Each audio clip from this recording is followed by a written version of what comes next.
There once was a man named Bhenji. He worked every day with one thing on his mind, spending his hours and minutes ranking his games. He didn't care whether they were long or short, easy or hard.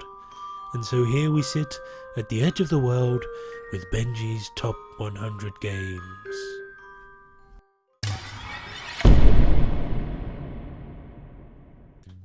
Friday. So the first game on this epic list is a solo only game. Is this a portent of things to come, or just a nod to a great little deck builder? Only time will tell, but despite being named after a day of the week, Friday isn't as daft as he seems. Savvy enough at least to teach Robinson Crusoe, who's managed to get himself shipwrecked on your island, some tricks on how to survive, and if fate will allow, the skills to leave the island. So your deck of cards starts off representing the fact that Robinson's IQ is in the Forrest Gump range for some reason, but soon you'll be tackling tigers and building rafts. But don't dally too long to hone your Bear Grylls skills, because you can get old and decrepit before the big battle at the end with some pirates. This is just elegant gameplay wrapped in a square little box. Bloody hard as well. Good times.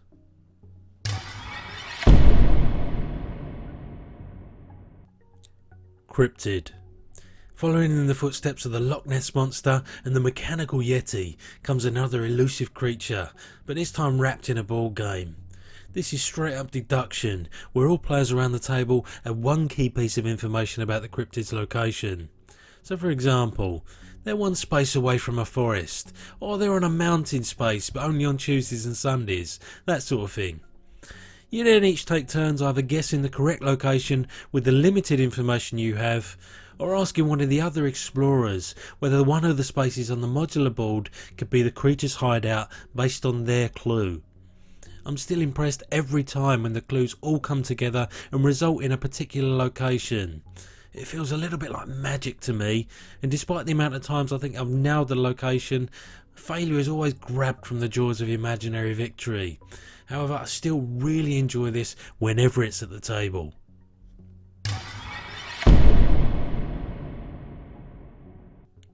Steampunk Rally. Pop quiz. Who said let's mix engine building with a racing game? Well, these guys did, and they picked a great theme to accompany it. Playing this is a little bit jarring at first, placing your cards in almost any orientation that represents your speed machine with each card, allowing you to spend resources, or dice in this instance, to gain some forward motion or to solidify the hull to protect you from rocky terrain. But let's back up a step, because being good at this game means drafting cards well. Each card actually has a dual use before being used, in that it can generate resources immediately or can be added to your contraption. It's a really neat and elegant design, and who doesn't love dice placement? This is a game that doesn't always hit the heights, but it has so many interesting and rewarding fundamentals that I keep coming back for more.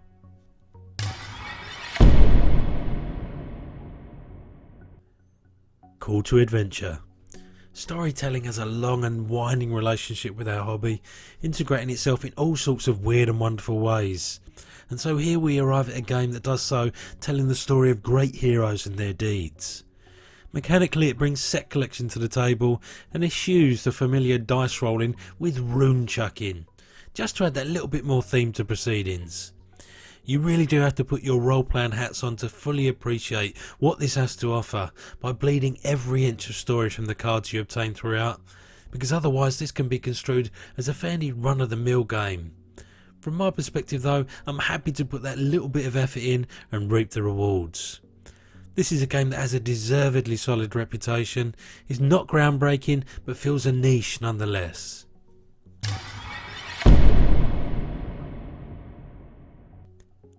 Shards of Infinity. Deck builders are a dime a dozen, each one adding different bells and whistles to the core gameplay. This one, however, is relatively simple. It's both a pseudo sequel to Ascension, the deck building game, and is what one would call a more complex version of Star Realms. It's straight up competitive last man standing action. But you've also got the means to upgrade your abilities throughout, and each of the factions on the marketplace cards have their own signature keywords and powers, giving them a real sense of identity. There's really not much else to it than that, and that's a-okay because it doesn't need to be for this to be engaging. I also suspect this game isn't higher on my list because my sensibilities lean more towards a cooperative players versus AI environment. Nevertheless, this is a real peach of a game and one that I wouldn't hesitate to recommend.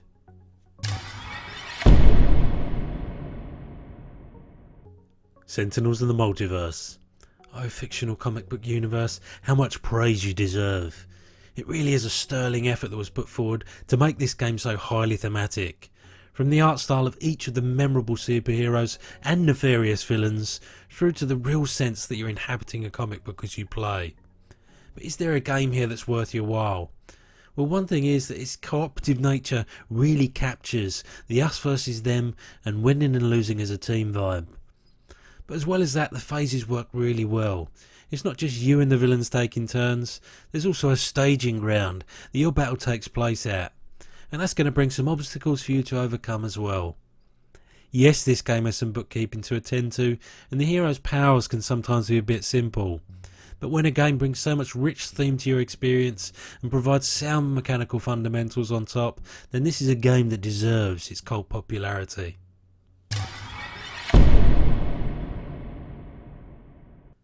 Roll for the Galaxy. When this dice variant of Race for the Galaxy came along, it was very well received, and to this day it's quite divisive about which version people prefer.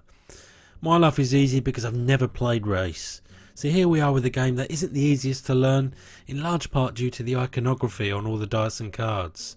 But like everything worth doing, taking some time to peel away those layers and figure out what the chuck is going on is going to reward you with some deep and strategic gameplay. So, your dice represent your citizenry, and you're going to build your city to unlock abilities throughout. But the rub is that of the 5 core actions you can take, you can only select one to use. However, the other players are doing the same, so if they pick a different action, you can also do that as well. It's a remarkably simple concept that might seem constricting at first, but this is just straight up and down strategy.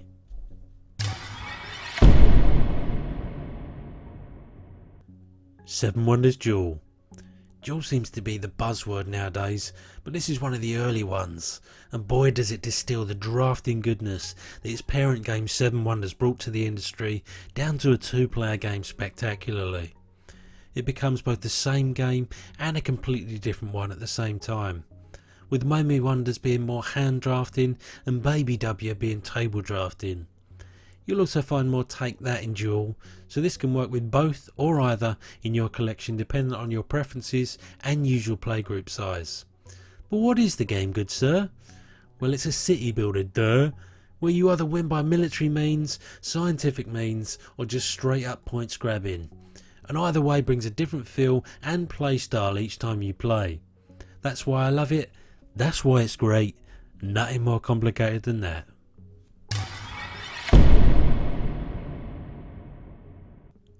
Smash Up. Okay, so to me I love this game more because I have so many wonderful memories of it playing games with my boys, more than I think it's an amazing 92nd best game in the world ever. But it does bring with it a straightforward concept, mash up. Not sure why they felt the need to incorporate the S, but mash up 2 factions, be it pirates and zombies, sharks and tanks, or wizards and Martians. Then you play 1 minion and 1 action on your go. Always pursuant to the goal of bringing the most power to the locations that each player is fighting for supremacy over. Then when the power threshold is met, that location scores. You then either come first, second and third and get points accordingly. Simple, fun and eminently replayable because quite frankly the amount of expansions they've released at this point means you could never play the same dynamic duo of factions twice, even in 100 playthroughs.